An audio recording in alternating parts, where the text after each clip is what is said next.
I served for a short period of time in the late 70s. I worked in the intelligence sector of the Air Force, and I worked in crypto, where I was supporting our Chinese analysts after the end of the Vietnam War.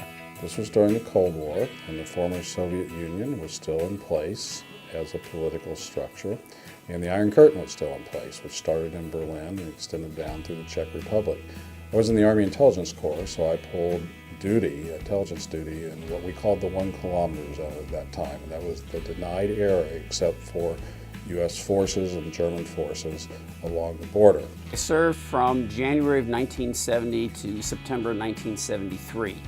My primary duty assignments were at a B-52 base that was up in northern Maine.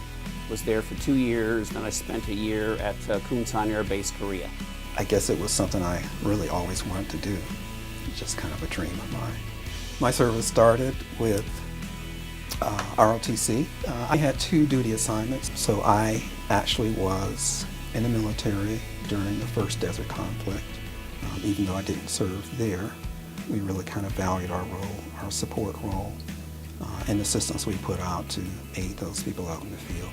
The experience of being in the military taught me a lot about discipline, taught me a lot about teamwork. At the time, I wanted to give back when I was in the military, and when I think of veterans, that's what I think of. They give back by being present to serve, and they have been a beacon of what leadership can look like, regardless of your skin color, regardless of your gender, regardless of where you were raised.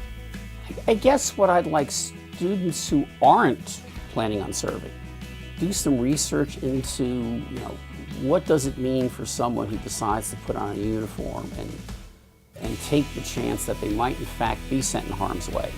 Our veterans have outstanding leadership experience and capability. Our veterans didn't have to serve. There wasn't a draft. It was a conscious decision. And after their service, now they made a conscious decision to further support our country by getting their education. It is an honor to serve our country. And equally, what an opportunity you have as a student to be able to be in a team, for instance, or a class with someone who has firsthand experience, right, of putting country first. So I just hope that they know that there are people who support them. They didn't choose to start these wars, but they have answered a call. Think about the 5,000 people out on an aircraft carrier, somewhere in some geography that we don't even think about. Think about the men and women on submarines right now. Think about the surveillance missions being flown over very, very treacherous geographies so we can live the way we live in the U.S.